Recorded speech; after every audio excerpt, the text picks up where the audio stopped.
சிலர்லாம் ஒரு போன மாசம் ஒரு நியூஸ் பார்த்தேன். ரொம்ப மனசு கஷ்டமா இருக்கு. புது வீடு கட்டியிருக்காங்க. லோன் வாங்கியிருக்காங்க. அந்த லோன் கட்டாததுனால அந்த பேங்க்ல ஏதோ பிரச்சனை போல இருக்கு. அம்மா, அப்பா, ஒரு சின்ன பொண்ணு. ஒரு 15 வயசு தான் இருக்கும். 10த் படிக்கிற பொண்ணு. அதுல எல்லாரும் தற்கொலை பண்ணிக்கிட்டாங்க. இந்த உலகத்துல பாருங்க, அவ்வளோ பெரிய வீடு கட்ட தெரிஞ்சிருக்குல்ல. யாருக்குமே ஏழையா வாழணுன்ற ஆசையே கிடையாது. வாழ்ந்தா நல்லா வாழணும், இல்லாட்டி மண்டைய போடணும். இதுதான் ஒரு எண்ணம். அப்புறம் 2 ஒரு போன 6 மாசத்துக்கு முன்னாடி ஒரு நியூஸ பார்க்குறேன். சும்மா வரிசையா அப்படி பேசுறேன்னு நெனைக்காதீங்க. 2022 நான் வீட்டுக்கு போனப்போ, ஒரு 20 பேர் இறந்து போன கதைய சொல்லிக்கிட்டு இருந்தாங்க. அவரா இறந்துட்டாரு, இவர் இறந்துட்டாரு. அத விட இது ஒண்ணும் மோசம் இல்ல. ஒரு அம்மா, அப்பா தனித்தனியா பேசலாம் தான் எனக்கு டக்குன்னு ஞாபகத்துக்கு வருது. அம்மா, அப்பா, ஒரு பிள்ளை தான். கோயம்புத்தூர் பக்கம். கல்யாணம் பண்ணி குடுத்துருக்காங்க. அங்க ஏதோ பிரச்சனை. அந்த பொண்ணு வந்திருக்கு. வந்தவுடனே, "ஐயோ! என் வாழ்க்கை இப்படி ஆயிடுச்சே! ஐய்யய்யோ! நம்ம புள்ள வாழ்க்கை இப்படி ஆயிப்போச்சேன்னு" சொல்லி 3 பேரும் தற்கொலை பண்ணியிருக்காங்க.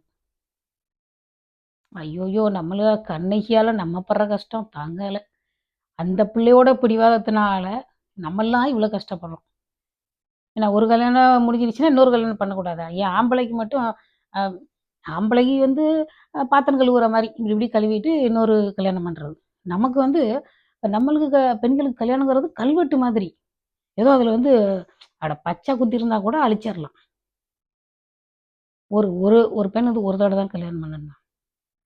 ஏன் அப்போ ஆண்களுக்கு மட்டும் அவ்வளவு அவ்வளவு பிடிவாதம் இல்ல? அவ்வளவு கட்டுப்பாடு இல்ல?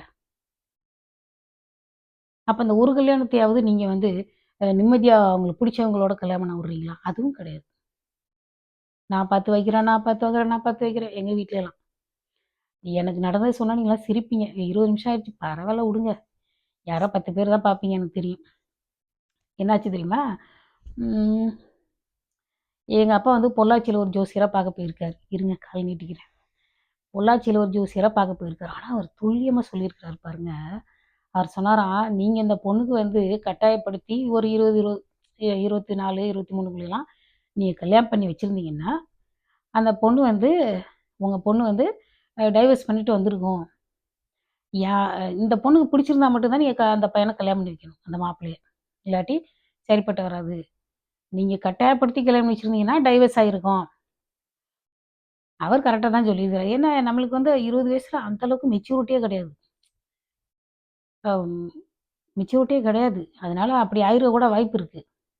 அதனால நீங்க வந்து மேட்ரிமோனி இந்த ஸ் கல்யாணம் பார்க்குறாங்க இல்லையா? அதுக்கெல்லாம் வந்து போயிட்டு ஜாதகத்தெல்லாம் குடுக்காதீங்க. மாப்பிள்ளை தேடி வரும் அப்படின்னு சொல்லியிருக்காங்க. நமக்கு வேண்டியவங்களோட வேண்டியவங்க தான் இவரு. உங்க மாமாவ சொல்றேன்.